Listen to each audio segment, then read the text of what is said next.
dans un tout autre domaine.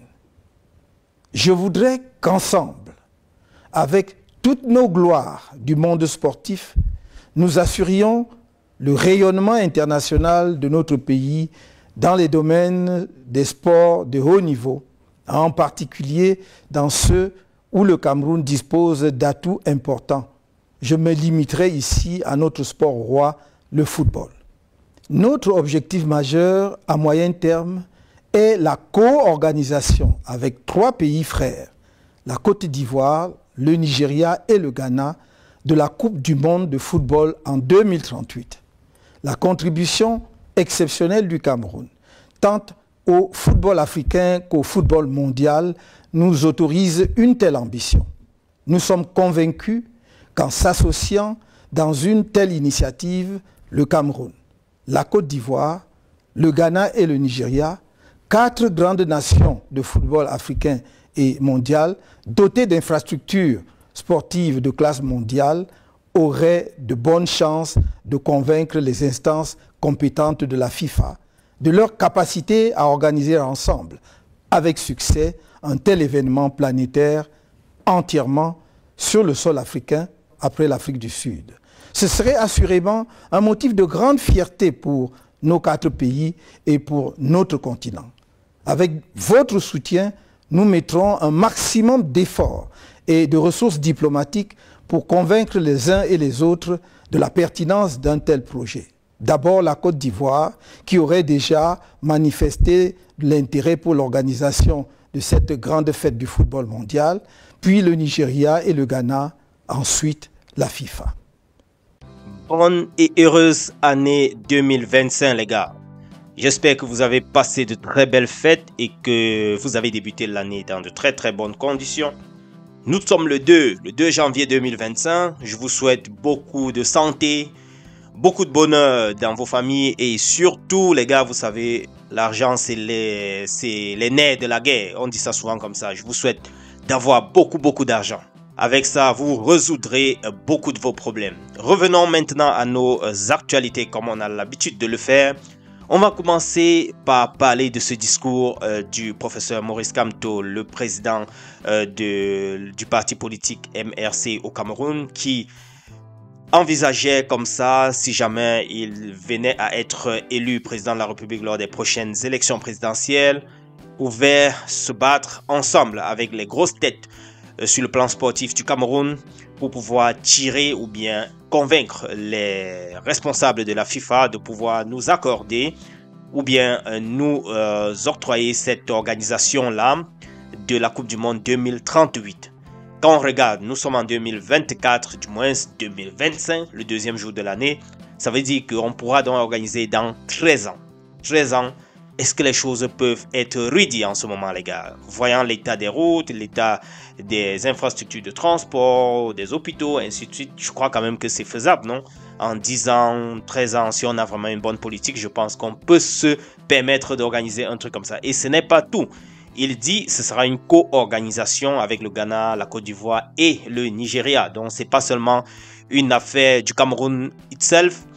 Et je pense aussi pour ma part que le Cameroun, avec ses 8 participations déjà, je crois bien, en Coupe du Monde, ça mérite quand même de pouvoir accorder cela au Cameroun, n'est-ce pas? Il a une place digne de ce nom dans le football, du moins sur l'échiquier du football mondial africain. Donc je pense pour ma part qu'on peut quand même lui accorder cette organisation-là, si sur le plan organisationnel, le Cameroun est ready to do this. Donc, les amis, c'est ce que je voulais commencer l'année 2024 avec. J'aimerais savoir ce que vous pensez de cette idée-là. Est-ce que c'est faisable avec le Cameroun, Côte d'Ivoire, Ghana et Nigeria? Je pense très bien pour ma part et à vous, dites-moi en commentaire ce que vous pensez. Talonnons maintenant avec Bryan Mbeumo qui marque le premier but de l'année 2025 lors de leur défaite hier. 1-3, c'était à domicile. Face à Arsenal, il a marqué le but, je pense très bien, c'était à la 13e minute. Mais malheureusement, cela n'a pas suffi pour venir à bout de l'Arsenal. Et là, ils ont encaissé comme ça 3 buts à la suite. Et voilà, c'est la première défaite de 2025. Et aussi, il devenait comme ça le premier joueur de tous les grands championnats de l'Europe à marquer le but en 2025. 1 but contre 3. C'était ça le score final contre Arsenal. En tout cas, il commence l'année en bonté. On va passer ici en revue ces séances de tir au but, je dirais, ou bien à la barre traversale de Georges Kevin Koudou du côté de Dama FC. Il était en train de jouer ainsi avec l'un de ses coéquipiers. Je partage comme ça ces quelques séquences avec vous.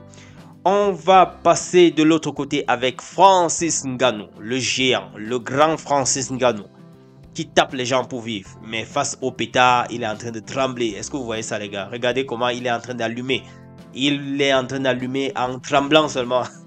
En tout cas, je n'ai pas dit de me taper le grand. Je disais seulement, c'était un petit clin d'œil comme ça là à mes abonnés pour partager ces moments lors de la célébration de la Saint-Sylvestre en famille.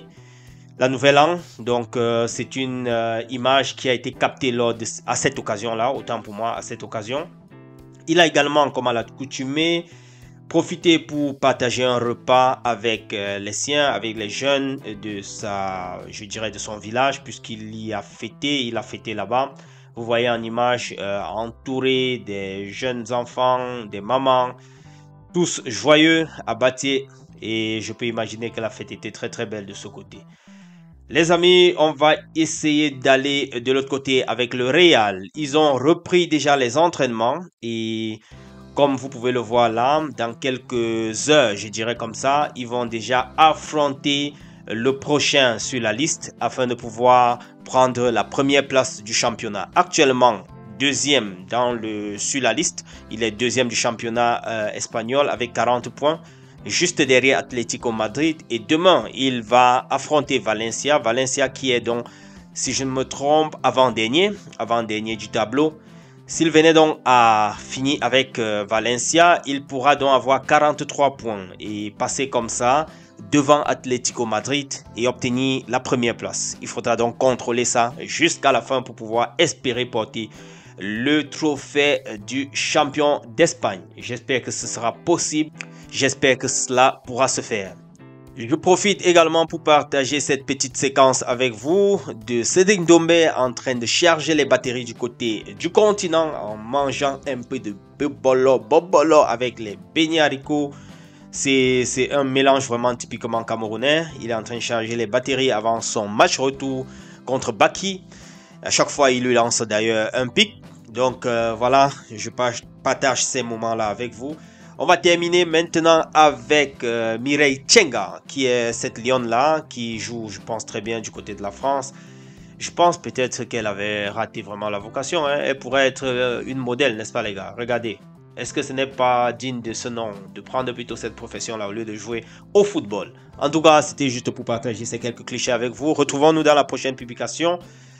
Bonne année une fois de plus et j'espère que cette année va nous apporter de très très bonnes choses sur le plan sportif. On est ensemble les gars, portez-vous bien, ciao. Bon appétit Cédric. Merci Rihanna. Non vraiment manger pour être en bonne santé. Hein? Beignets haricots.